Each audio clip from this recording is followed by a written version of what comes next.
Chapter 3 of Fundamentals of Prosperity by Roger Babson.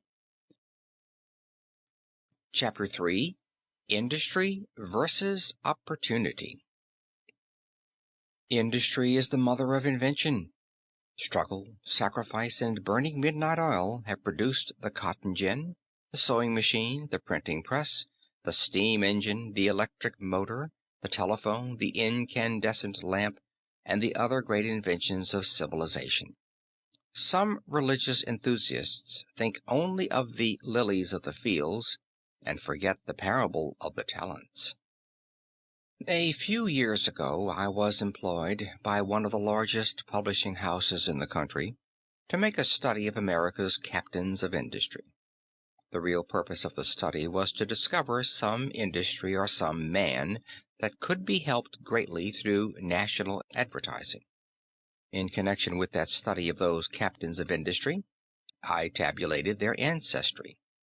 These were the 70 greatest manufacturers, merchants, and railroad builders, the leading men who have made America by developing the fields, the forests, the mines, and the industries.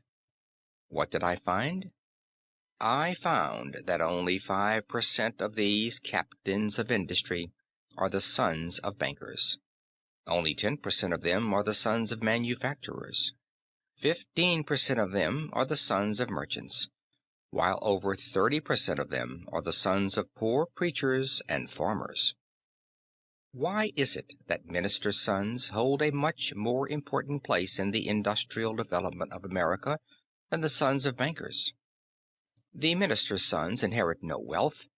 They have no more than their share of college education. They are not especially religious as the world measures religion. In fact, there is an old saying about ministers' sons and deacons' daughters. I would be false to my reputation as a statistician to hold up these captains of industry as saintly examples for young men to follow. But the fact remains, nevertheless, that these men are creating America today. Now, what's the reason? The reason is that these men have a combination of the two traits already mentioned and a third added thereto, namely, the habit of work. They have inherited a certain rugged integrity from their mothers, and a gift of vision from their fathers which, when combined with the habit of work, forced upon them by their family's meager income, means power. Integrity is a dry seed until put in the ground of faith and allowed to grow. But faith with works is prosperity. A man may be honest and wonder why he does not get ahead.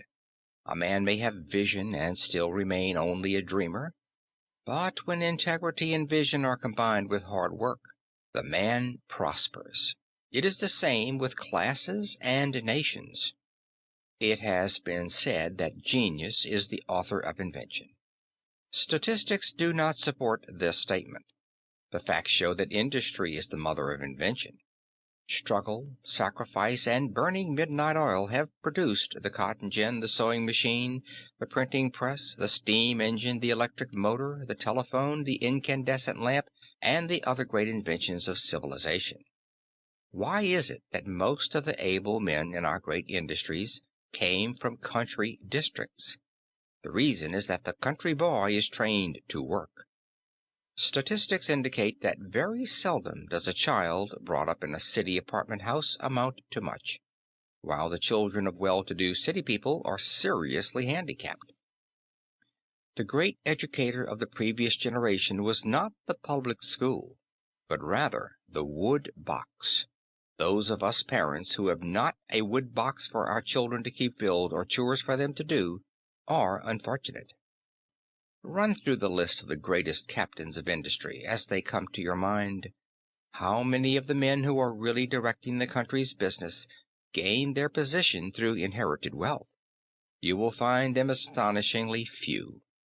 There is no divine right of kings in business.